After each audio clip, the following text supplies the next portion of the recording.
മണിപ്പൂരിലെ കലാപം അശാന്തമായി തുടരുമ്പോൾ വലിയ രീതിയിലുള്ള തിരിച്ചടിയാണ് ബി.ജെ.പി. സർക്കാരിനുണ്ടാക്കുന്നത്. അതായത് ബി.ജെ.പിയിൽ വലിയൊരു ഭിന്നത രൂപപ്പെടുകയാണ്. മണിപ്പൂർ മുഖ്യമന്ത്രി ബീരൻ സിംഗിന്റെ യോഗത്തിൽ നിന്ന് വിട്ടു നിന്നിരിക്കുന്നത് 19 ബി.ജെ.പി. MLA-മാരാണ്. ഇതാണ് ബി.ജെ.പിക്ക് ഏറ്റവും വലിയ തിരിച്ചടിയാക്കുന്നത്.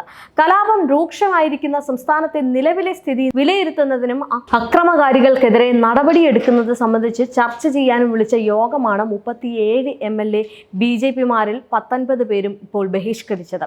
ഇതോടെ സംസ്ഥാനത്തെ ബി.ജെ.പിയിലെ ഭിന്നത രൂക്ഷമായിരിക്കുകയാണ്. ജിരിബാമിൽ കുങ്കികൾ ബന്ദികളാക്കി മെയ്തി കുടുംബത്തിലെ 6 പേർ കൊല്ലപ്പെട്ടിരുന്നു. 3 കുട്ടികളും 3 സ്ത്രീകളുമാണ് കൊല്ലപ്പെട്ടത്. അക്രമികൾക്കെതിരെ നടപടിയെടുക്കാനുള്ള പ്രമേയം പാസ്സാക്കുന്നതിനാണ് യോഗം സംഘടിപ്പിച്ചത്. യോഗം ബഹിഷ്കരിച്ചവരിൽ ഇരുവിഭാഗത്തിൽപ്പെട്ട മന്ത്രിമാരടക്കമുള്ള MLA-മാർ ഉൾപ്പെടുന്നുണ്ട്. ഇവരോട് വിശദീകരണം ആവശ്യപ്പെട്ട് മുഖ്യമന്ത്രി നോട്ടീസ് അയച്ചു എന്നാണ് റിപ്പോർട്ടുകൾ സൂചിപ്പിക്കുന്നത്. കഴിഞ്ഞ ദിവസമാണ് ജിരിബാമിൽ ബി.ജെ.പി. നേതാക്കൾ കൂട്ടത്തോടെ രാജി പ്രഖ്യാപിച്ചത്. ജിരിബാം മണ്ഡലം പ്രസിഡന്റ് കെ ജഡു സിംഗ്, ജനറൽ സെക്രട്ടറിമാരായിട്ടുള്ള മുത്തു ഹേമന്ത് സിംഗ്, ബി ബിരാണമി സിംഗ്, എക്സിക്യൂട്ടീവ് അംഗങ്ങളായിട്ടുള്ള മുത്തു ബൊജോന്ദ്രൈൻ സിംഗും മേഘാജിത് സിംഗും എൽ ചബോൽ സിംഗും തുടങ്ങിയവരാണ് രാജിവെച്ചത്. കലാപം നിയന്ത്രിക്കാൻ കഴിയാത്ത വിധം സർക്കാർ നിസ്സഹായ അവസ്ഥയിലാണെന്ന് ചൂണ്ടിക്കാട്ടിയായിരുന്നു രാജി.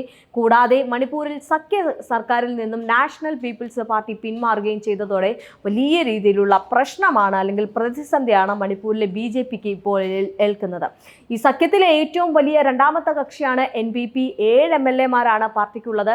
സംസ്ഥാനത്തെ സംഘർഷാവസ്ഥ നിയന്ത്രിക്കുന്നതിൽ ബിരേൻ സിംഗ് സർക്കാർ പരാജയപ്പെട്ടു എന്നാരോപിച്ചായിരുന്നു ഇവരുടെ പിന്മാറ്റം. സംസ്ഥാനത്തെ നിലവിലുള്ള ക്രമസമാധാന സാഹചര്യങ്ങളിൽ അതീവ ഉത്കണ്ഠ പ്രകടിപ്പിച്ചുകൊണ്ടാണ് കോൺഗ്രസ് സാങ്മയുടെ നേതൃത്വത്തിലുള്ള നാഷണൽ പീപ്പിൾസ് പാർട്ടി സർക്കാരിനുള്ള പിന്തുണ പിൻവലിച്ചത്. സംസ്ഥാന സർക്കാർ വംശീയ കലാപം നിയന്ത്രിക്കുന്നതിലും ഈ സമാധാനം പുനഃസ്ഥാപിക്കുന്നതിലും പൂർണ്ണമായി പരാജയപ്പെട്ടു എന്ന് ബി.ജെ.പി. അധ്യക്ഷൻ JP നദ്ദയ്ക്ക് അയച്ച കത്തിൽ NPP തുറന്നടിച്ചിരുന്നു. മണിപ്പൂർ കലാപം അവസാനിപ്പിക്കുന്ന കാര്യത്തിൽ കേന്ദ്ര സംസ്ഥാന സർക്കാരുകൾ കഴിഞ്ഞ 18 മാസമായിട്ട് പരാജയമാണെന്നും ഇക്കാര്യത്തിൽ അടിയന്തരമായി ഇടപെടണമെന്നും ചൂണ്ടിക്കാട്ടി കോൺഗ്രസ് അധ്യക്ഷൻ മല്ലികാർജുൻ ഖാർഗെയും രാഷ്ട്രപതി ദ്രൗപദി മുർമുവിന് കത്തെഴുതിയിരുന്നു. സ്ത്രീകളും കുട്ടികളും ഉൾപ്പെടെ 300 പേരുടെ ജീവനെടുത്ത ഒരു ദുരന്തമാണ് മണിപ്പൂരിലേത്. 1 ലക്ഷത്തിൽ പരം ആളുകൾക്ക് വിട്ടുപോകേണ്ടി വന്നു.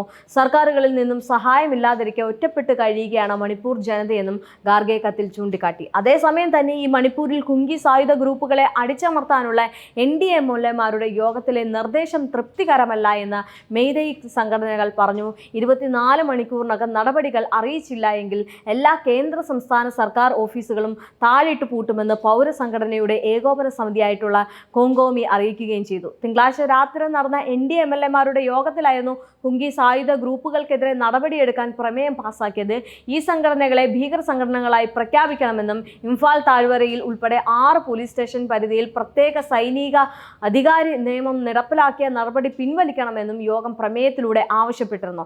എന്നാൽ പ്രമേയമല്ല, സമയബന്ധിതമായ നടപടിയാണ് സർക്കാർ അറിയിക്കേണ്ടത് എന്നാണ് കോങ്കോമിയുടെ നിലപാട്. ഇതിനിടെ കലാപം രൂക്ഷമായ സാഹചര്യത്തിൽ മണിപ്പൂരുമായിട്ടുള്ള അതിർത്തി അസം സീൽ ചെയ്യുകയും ചെയ്തിരുന്നു. അതിർത്തിയിൽ കമാൻഡോകളെയും വിന്യസിച്ചിട്ടുണ്ട്.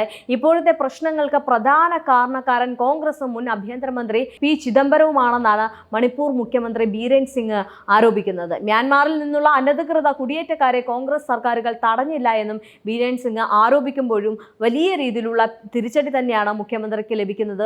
അതുതന്നെയാണ് ആ യോഗത്തിൽ കാണാൻ കഴിയുന്നത്.